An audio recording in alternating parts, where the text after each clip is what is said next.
So it's interesting where if I take it back to when I was a kid, the worst thing my mum could do is not shout at me. If I was shouted at, that's expected. That scenario is expected by the individual. They've already rehearsed themselves playing that scenario out. And it's because it's been repeated 10 times before. And the mind, predictability, think about it. Why is it that you can hear 2 beats of a song on a radio and go, that's 50 Cent, I know that, right? Predictability. The mind is like, okay, I love it. I know how to go down this escalator. I've done it before. Dad, I've been in this situation before. I know what's going to happen. Now, creating a true pattern interruption is something that will be like, oh, okay, now I'm going to listen.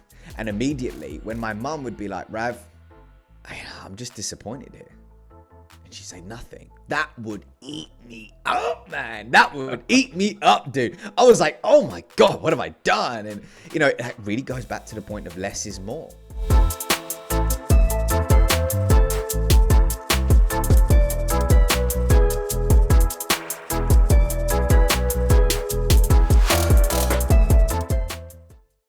Welcome to another episode of All Things Crime. Hey, appreciate everybody listening and watching out there.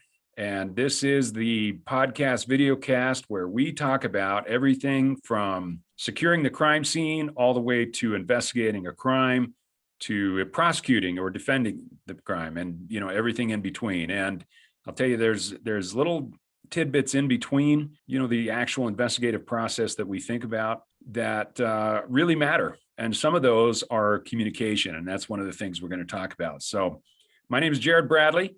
I'm the host of All Things Crime, and I'm also the president of MVAC Systems, which is a DNA collection system. But today, an incredible guest, good friend, his name is Ravi Rajani. He's British, so you'll have to forgive that. But, other than that, he's a great guy, and I like to give him crap. So welcome, Ravi, to All Things Crime.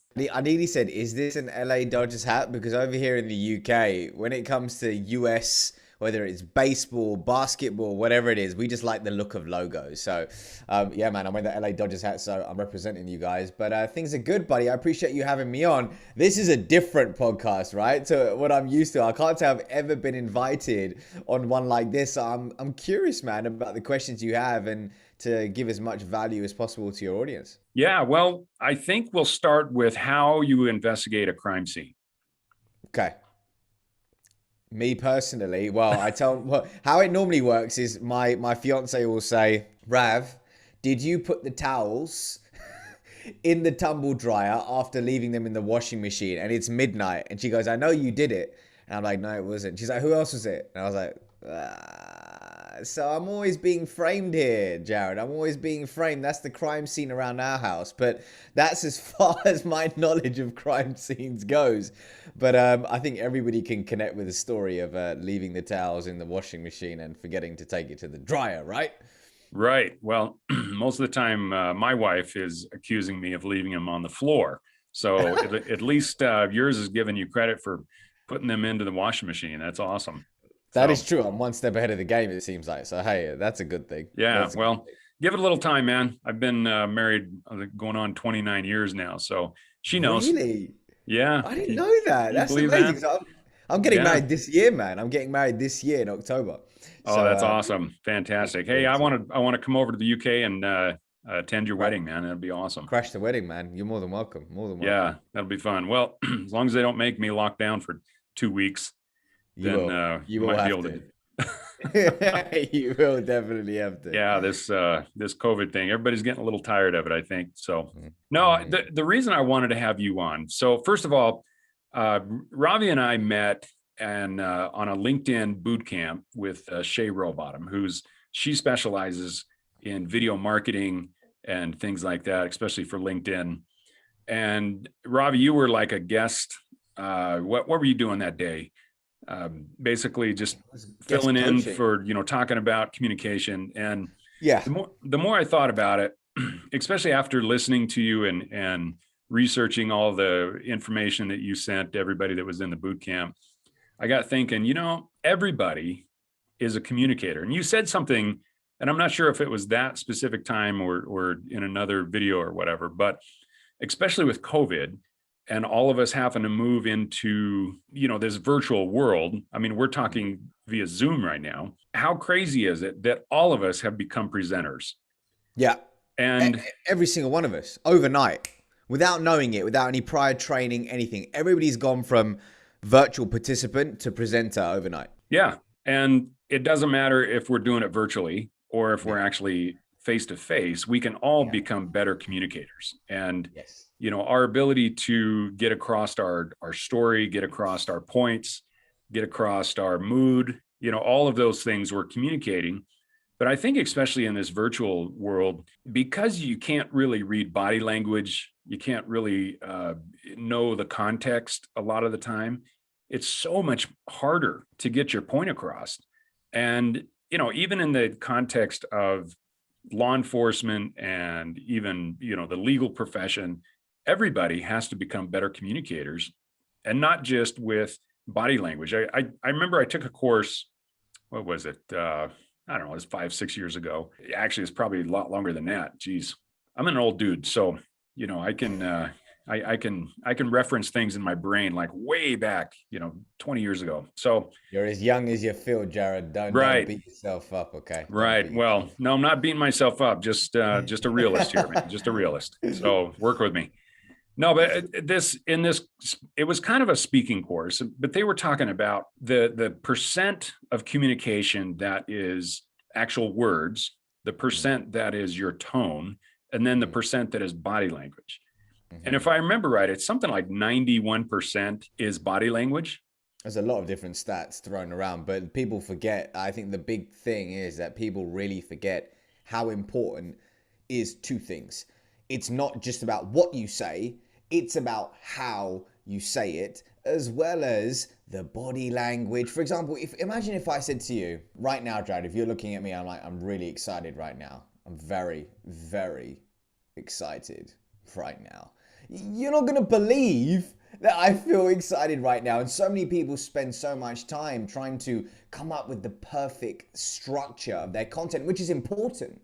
And the way I like to think of it is content is 1% of the game, but it needs to be 100% on point. The 99% is about delivery. And so a lot of people disagree with me on that, but the truth is you can have the best presentation in the world, the best speech in the world, the best, whatever it could be, LinkedIn. The funny thing is, and by the way, I've been slammed for this before, but I'll say it again, is when it comes to, let's take content and delivery, anybody and everybody spends so much time on the content. If you think about it, everybody's had to deliver a presentation for school, work, whatever it could be, for their local charity at some point. What do? They spend so much time researching the content. They spend so much time looking at the design of the slides, figuring out where this picture should go, where this should go, where that should go. And there's a time and place for that, no doubt. That's super important. But here's what they then do. They stay up late, burning the candle, right? They're burning the midnight oil, rather. And then they wake up, they're tired. They run into their presentation, and it doesn't always go to the way that, it doesn't always go to plan. It doesn't play out sometimes in the way that they would have liked, because for me, the game is 1% being content, but that content needs to be 100% on point, and 99% being delivery. So delivery is very, very important, but you can't have a message which is full of fluff and doesn't add any value. So there is a balance, but let's not forget delivery. Let's not forget the pre-presentation routine. Let's not forget that it's not just about what you say, it's about how we say things. Oh, absolutely. I'll tell you, and even the like what you worked with me on when I signed up for your boot camp is not just in the content, but actually how the content is structured. What goes before what. And when I used to put together a presentation, for example, I would start with who I am, a little bit of my background and what led me to where I'm at, a little bit about the company. And then I'd get into different stories of like how the MVAC has helped solve crime, things like that. And I just totally remember your reaction to that. One thing I have to give you, Ravi, is, and I'm sure this is worse for me than most, but the patience that you exhibited and the ability to not just like say, Jared, that sucked, and You but didn't suck. You did. You know me. I would have told you. I would oh, I tell you know. straight up. Well, and yeah, but even how you tell me that I sucked was, especially maybe that's a British thing, but it's one of those things that I really appreciated that, and that's one of the things that made, because speaking, especially public speaking, you're putting yourself out there in a way that you just don't in any other way. Yeah, man. It's crazy, and it takes people back to memories when they were children, or when they were in their Well, not just teens. memories, but nightmares. Yeah, I shouldn't even say, yeah, it's real life experiences, and it really has the ability, a public speaking scenario, communication in the workplace. It has the ability to really trigger that fight or flight response, because back in the day, we were being chased by rhinos.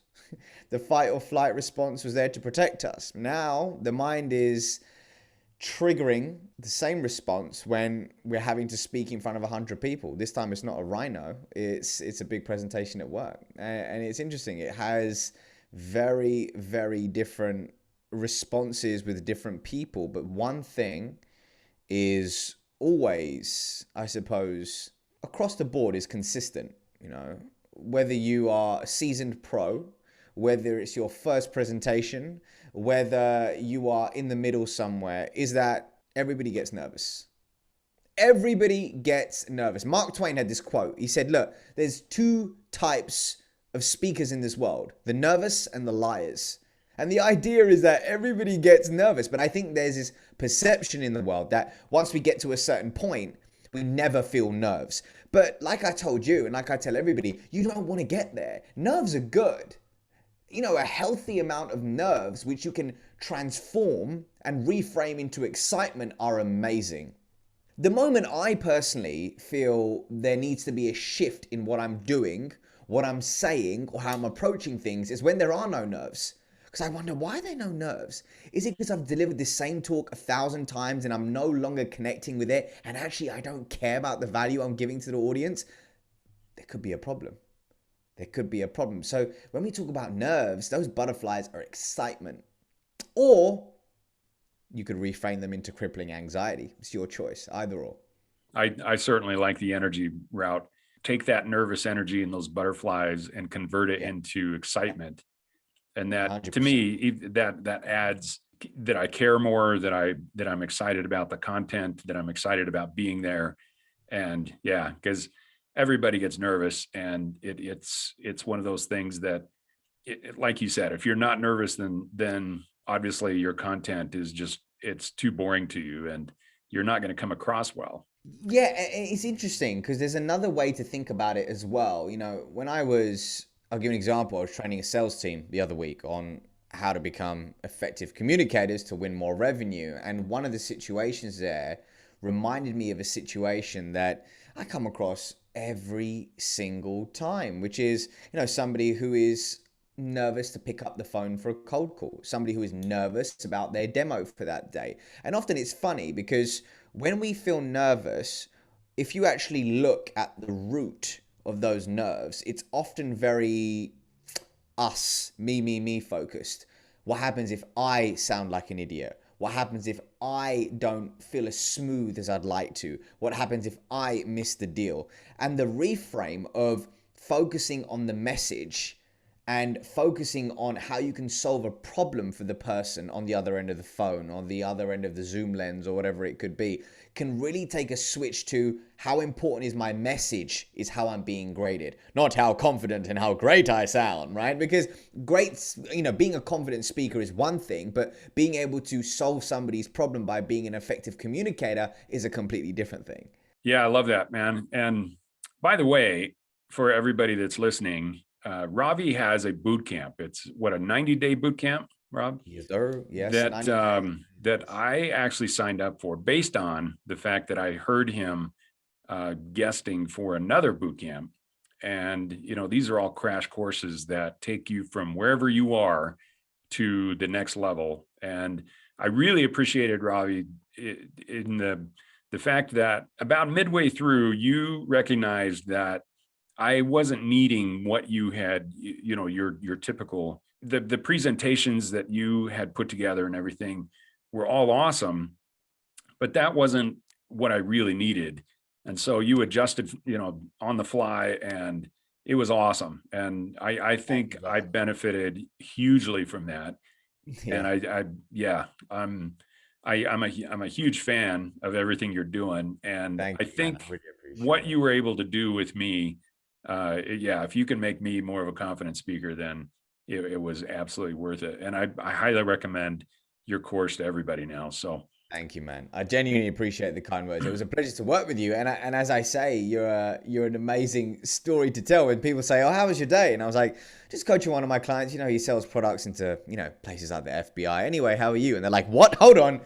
What did you just say?" So it's a great story, man. So don't worry. You're paying it back. You're paying it back. yeah, well, that's awesome. But yeah, I'm yet to be on a plane, and back before COVID, when we could actually talk to other people on a plane. Yeah. Yeah. Um, now we're all like covered up and we got our mask on, and we're Yeah. like, oh, I can't talk to my neighbor because he might have the Rona and I might pick it up. And even though he's not supposed to be on this plane with the Rona, we're Yeah. trapped in this metal tube for the next 4 hours and Yeah. breathing each other's air. It's all, yeah, whatever. Is, is, Okay. is the Rona a US term? Because somebody else said it to me today, and I was like, "The Rona? What's that?" And they're like, "Oh, coronavirus." I was like, "What? Is that a Yeah, US the thing?" I Rona. like it. I might have to start. I might have to start using that. I do Yeah, like it. it's, I Yeah. don't know. I think it's for those of us that don't take it quite as earth shattering and, population ending as some of the folks in Washington, D.C.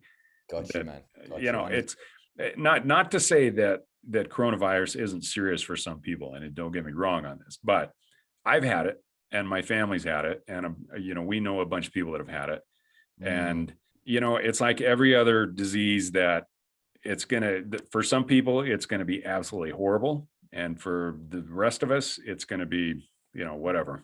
And that's I mm, think the Rona came around because some people were making such a massive deal of it. mm. And some still are. I mean, look at you guys. You're like in complete lockdown. You can't even, last time we talked, you couldn't even leave your apartment for more than an hour.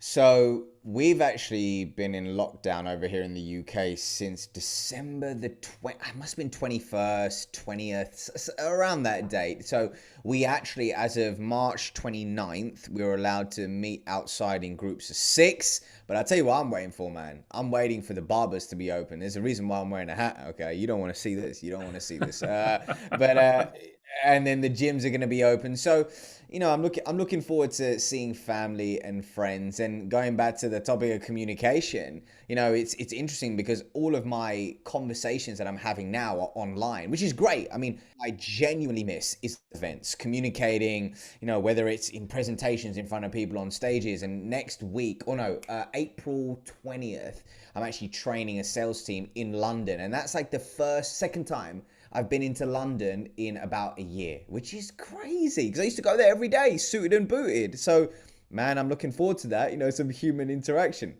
Oh, it is insane. I honestly, so I live in Utah.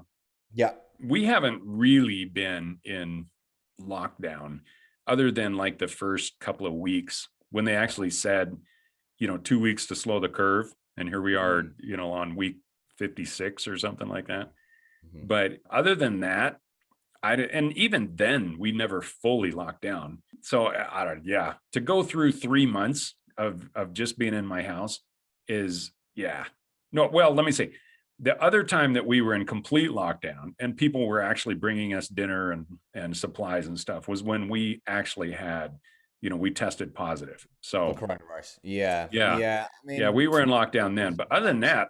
that, we've basically been out and about and Yeah. We've been distancing and that kind of thing. But anyway, it's like, Gotcha, brother. but like you said, yeah, back to the point here, human interaction, being Mm, able to walk up and actually shake somebody's hand, the mm. communication that happens there is huge. Yeah. Massive. Yeah. And just that human to human I mean, there's a reason that they've done studies that the brand new babies that were held and loved and touched and shown affection and all of that versus the ones that were just fed and their diapers were changed. I think humans require that interaction, and any kind of communication that we have, like you said, is 90% or whatever the stat is. It's a huge percent of it is actually skin to skin, like handshake to handshake contact is critical. It is. It is. I've actually developed a hybrid view over the past year, and what I mean by that is, if I think about the amount of meetings that I actually had where I traveled 2 hours for, and I got there, and let's be quite frank, it was a complete waste of time. Like a complete waste of time. Then I spend 2 hours coming back. That's 5 hours. What could I have actually achieved in those 5 hours? Or net four, because that could have been a 45 1 minute hour call, 45 minute or a 1 hour call over Zoom. So I've got 4 hours left. What could I have done? What could I have achieved? So there's certain times where I think, well, yes, I do miss the face to face, and it's always better, right, for building rapport, in my opinion, and building genuine, authentic connection. Great to have 1 to 2 calls like this, but imagine the day that you and I meet. It's going to be very, very different. We'll be able to build a closer connection, be able to have conversations where, I don't know, sometimes, I suppose what I'm trying to say is there's a time and place for Zoom, but the world is craving intimacy and connection more than ever before. I suppose that's what I'm really trying to say. Yeah, And I 100%. think it's craving it. But I do think I don't miss those meetings, which sometimes took 5 to 6 hours and they wasted my time. It's like, I think there is definitely going to be more Zoom, and Zoom is here to stay. And also for that, a lot of the work that I've been doing over the past few months this year has been massively focused on virtual communication, because last year was the year of the amateur, meaning people didn't have great audio, great lighting. It was like, oh, we're going to go back to work soon, forget it. This year there's been a very specific push from leaders, companies, and sales teams in the past 3 to 4 months who are saying, okay, no, this isn't going away. We need to understand how to communicate and sell and present virtually, but also we need to remember how to present in person as well, because people are just, there's gonna be a lot of anxiety involved when we start to roll back to meeting with people again at some point. So Right. loads of variables and things to think about, man. Loads. Oh, that's so interesting. You think about, so let's fast forward 6 months and say everything's gone and we're getting back to, actual face-to-face meetings. Yeah. The same learning curve that we've gone through on learning how to do things virtually. We're going to have to relearn how to do things in person. That's I hadn't thought about that. That's insane. Yeah, but the good thing about this is, like you said, I think number one, the wasted meetings, I think people actually are prioritizing better.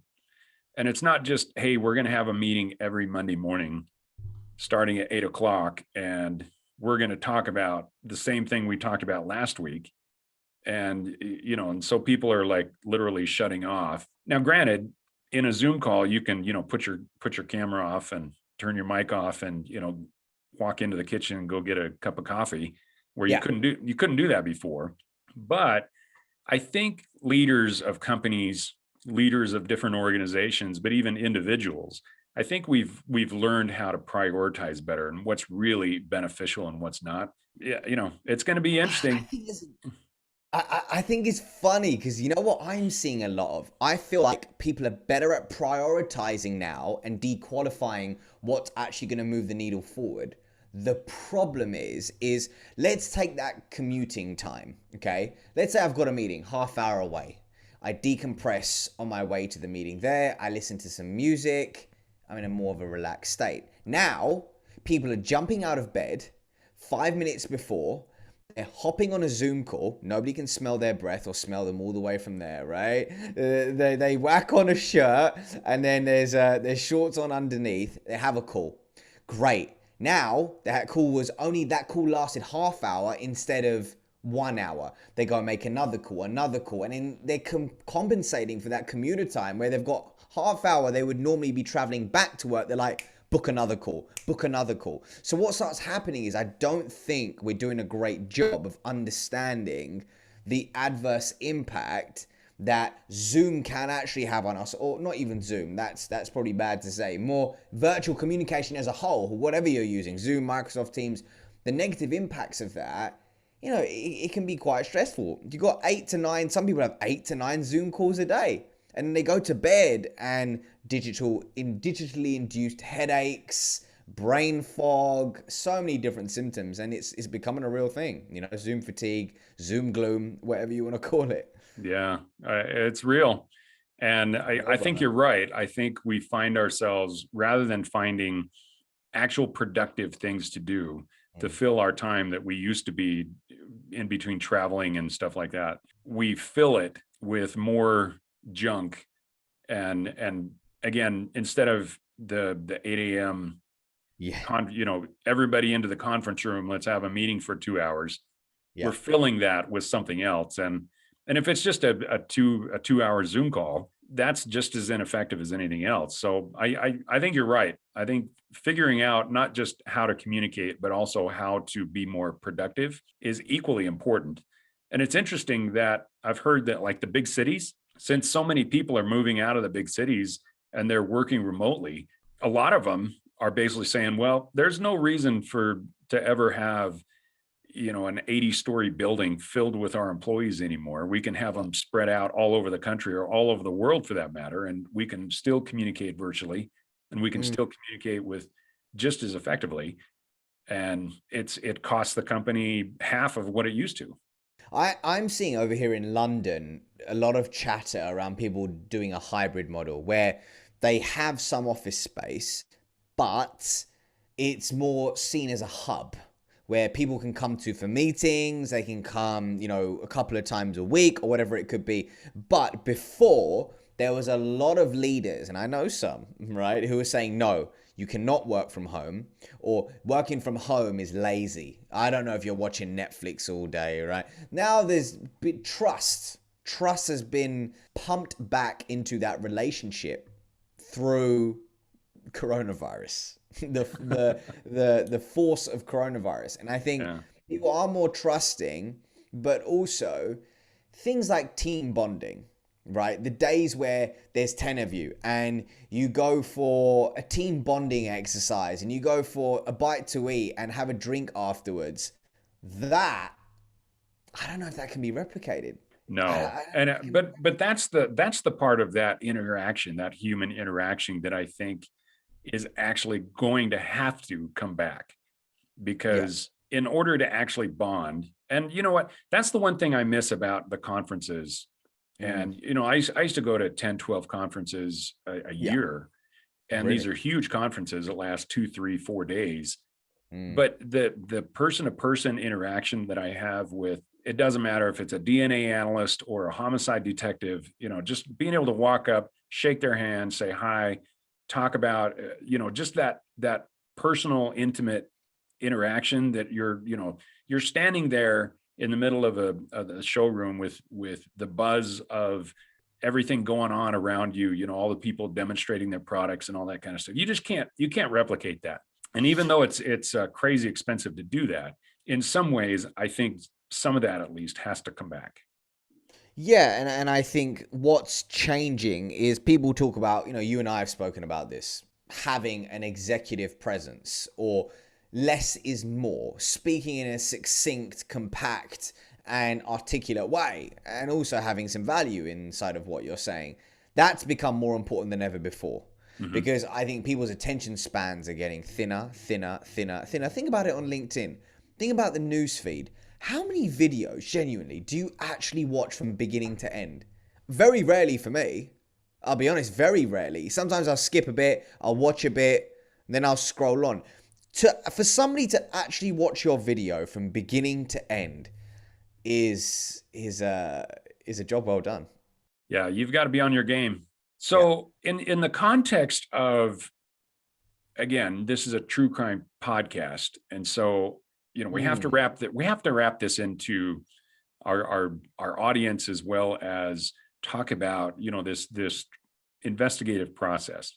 Yes. In that context, I have to think that improved communication, the ability to communicate with your team, the ability to communicate with, well, let me put it this way as well. Most interaction that a police officer has with anybody in the public is for that person, whether they're getting pulled over to get a ticket, or the officer has knocked on their door to say, hey, your loved one has been hurt or killed, something like that.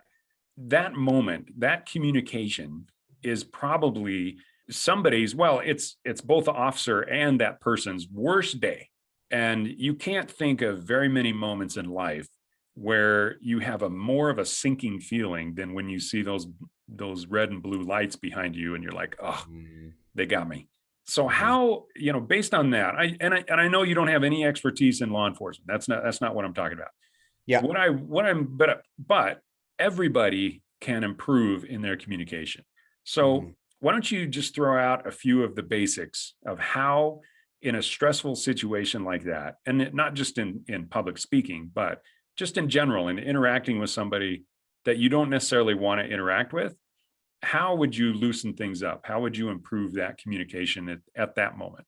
Well, if we take, this is applicable to any scenario. Let's take it to, for example, the example you just mentioned, or two individuals who are within the sales process at the beginning where it's quite awkward. You're like, how do I break the ice here? There's so many different things that we could think about and do, but one of the key things is commonality. Finding commonality between the two parties. So for example, when it comes to virtual communication, if you take a look behind me, there's a picture of Muhammad Ali, there's a picture of Gandhi, and a picture of Bruce Lee for those listening and not watching. And those pictures have been purposefully and intentionally placed there. Why? Because when I'm on a discovery call with somebody, or a sales call, or a client call, whatever it could be, the idea is that is one of the first things that they see.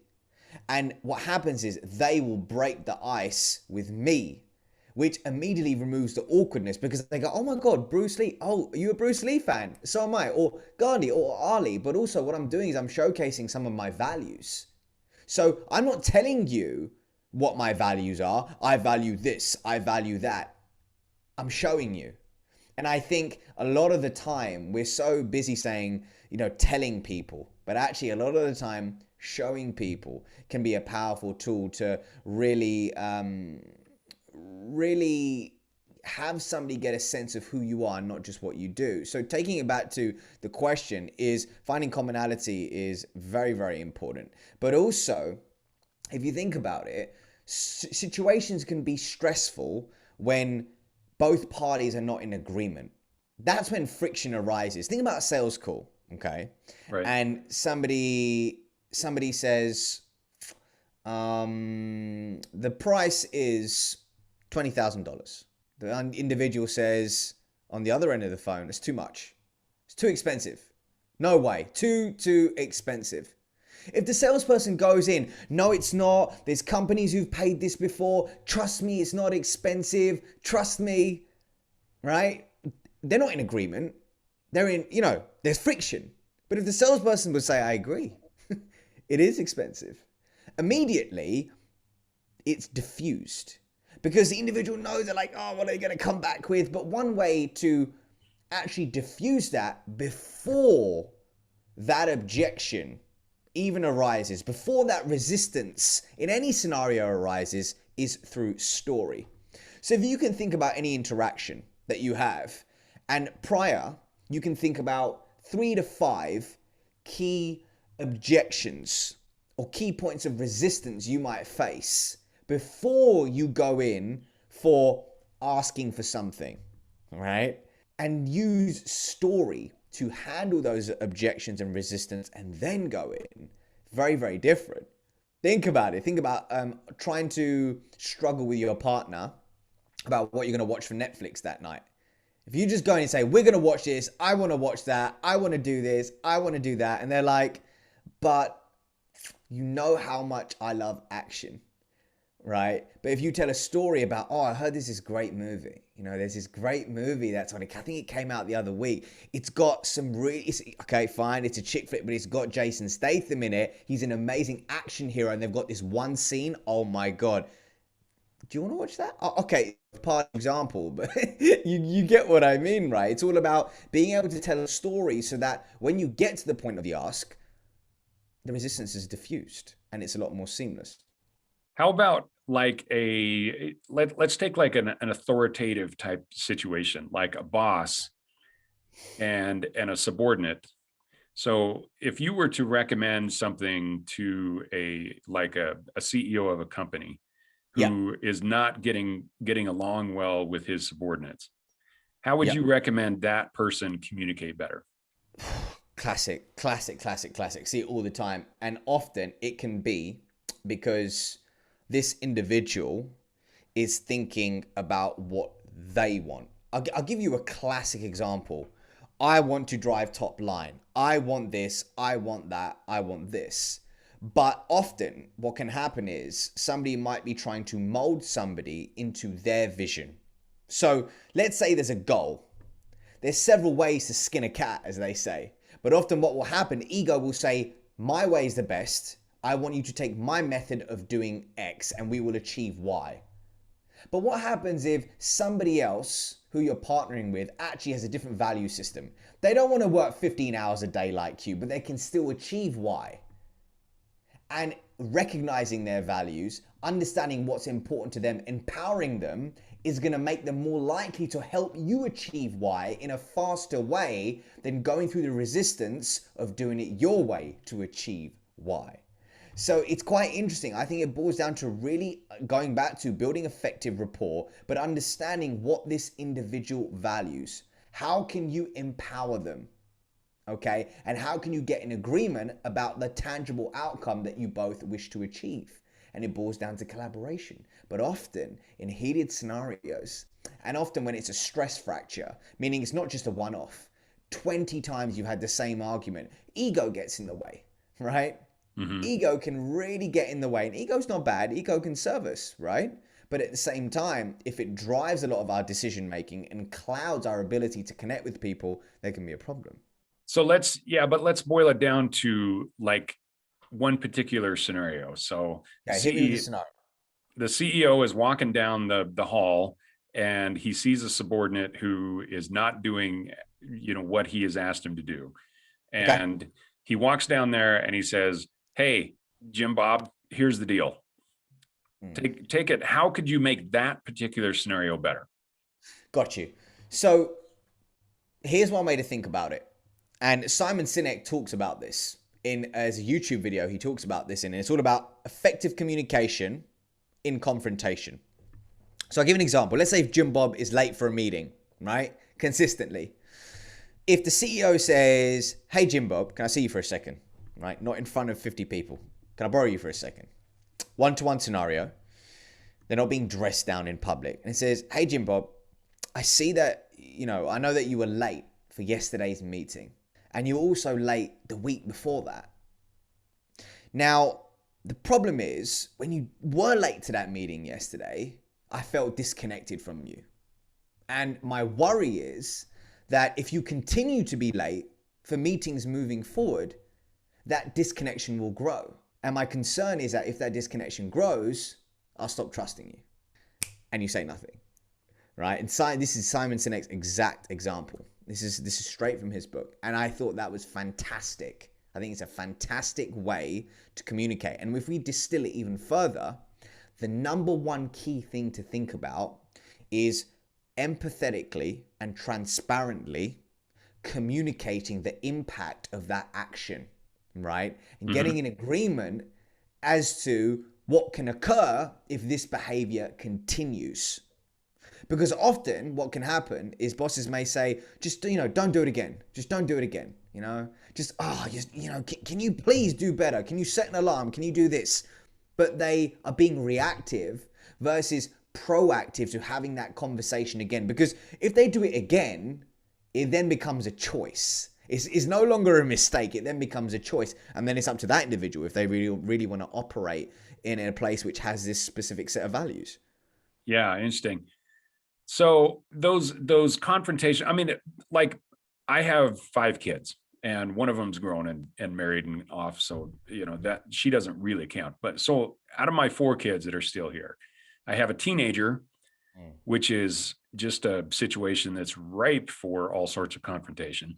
And then I have 3 little boys. And as you know, little boys are full of energy and they're always doing something mischievous. They're always jumping off the couch. They're always jumping on each other and, just leaving their rooms are a mess, all of those kind of things. So as a parent, I can take these situations in a number of ways. I can walk into their rooms and say, if you don't clean these rooms and take these dirty clothes and just put them in the hamper, which is 2 feet away, or I'm going to go off on you. Or I can do what? What would you recommend? So it's interesting where if I take it back to when I was a kid, the worst thing my mom could do is not shout at me. If I was shouted at, that's expected. That scenario is expected by the individual. They've already rehearsed themselves playing that scenario out. And it's because it's been repeated 10 times before. And the mind, predictability, think about it. Why is it that you can hear 2 beats of a song on a radio and go, that's 50 Cent. I know that, right? Predictability. The mind is like, okay, I love it. I know how to go down this escalator. I've done it before. Dad, I've been in this situation before. I know what's going to happen. Now, creating a true pattern interruption is something that will be like, oh, okay, now I'm going to listen. And immediately when my mom would be like, Rav, I'm just disappointed here. And she'd say nothing. That would eat me up, man. That would eat me up, dude. I was like, oh my God, what have I done? And, it really goes back to the point of less is more. It really goes back to the point of less is more. Because how many times have your kids said, Dad, I've heard this so many times before. Yes, I know I need to do this. Yes, I know I need to do that. Yes. But how many times have we switched 2 things? Not just what we say, but then also how we say it. Think about it. Oh my God. Go clean your room, Sarah. How many times, Sarah, have I told you? Go clean your room. It's coming. How does that sound? I mean, does a child really, they're like, I've heard this 50 million times before. Yeah, that's typical. Right? Typical. So it's not just the content of what you're saying, but how you say it. What emotion are you trying to evoke in your child to get them to take action on the desired behavior of putting their towel up versus leaving it on the floor? And then in terms of the content, are you saying the same thing over and over again? Has the child already rehearsed that conversation in their minds 50 million times before? Or is this a pattern interruption? There's a great TV show that I used to watch, My Wife and Kids. Have you ever seen it? Oh, I can't say I have. So there's a guy called Michael Carl, and he was sick of telling his kids what to do. He was like, okay, do what you want. Do what you want. Let's play a game though. Should we play a game? And it was always this game, right? And, I think his son Junior was in love with gambling. And he was like, son, don't gamble. It's bad for you, man. Don't gamble. His son was like, yeah, cool, Dad. Whatever. You've told me 1,000,000 times. He's like, okay. He bought a slot machine, put it in their front living room. He's playing over and over and over again. And Dad's like, go for it. But he knew one thing. The house always wins.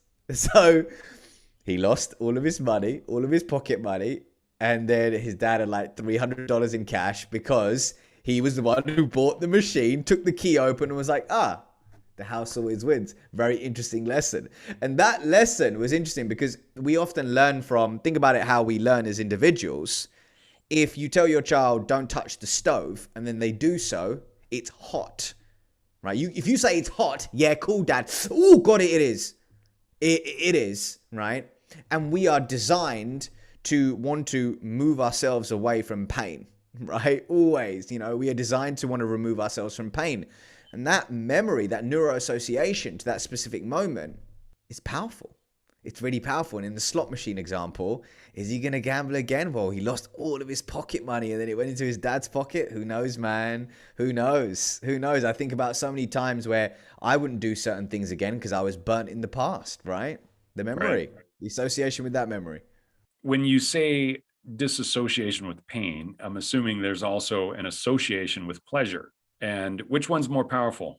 For me, it's why the concept of loss aversion is so important. If you think about a pitch, you know, take a salesperson here communicating, take anybody communicating in life.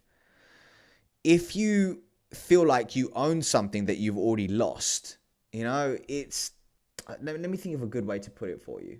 If a company says we're going to stop you losing millions of pounds a year, right?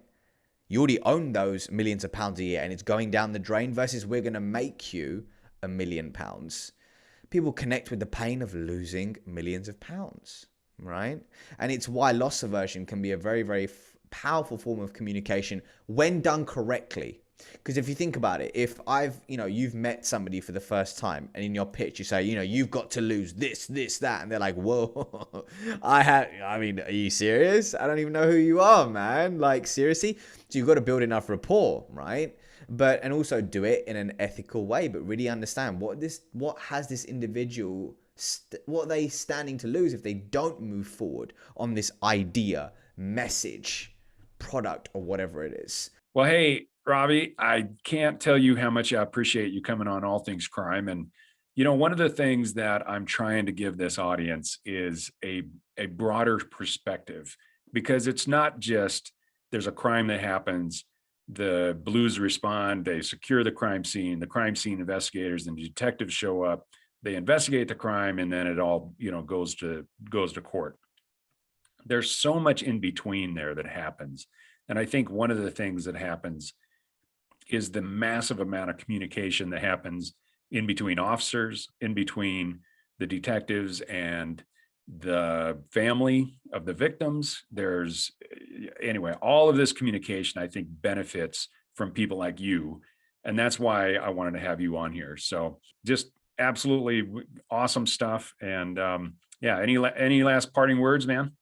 No, man, nothing except, dude, appreciate you having me on. I know this was a long time coming, so I'm glad we could get it in the diary and connect more. And hey, if anybody would like to learn more, I hang out on LinkedIn. It's where Jared and I hang out the most. So please connect with me, and I'd love to learn more about you, your story, and how I could support you and how we can support one another. Yeah, highly recommend it. So I'm going to post all your contact information in there. And thanks, buddy. Yeah. All right. Hey, appreciate it. And we will talk at you later. Cheers, man. Okay. Be good.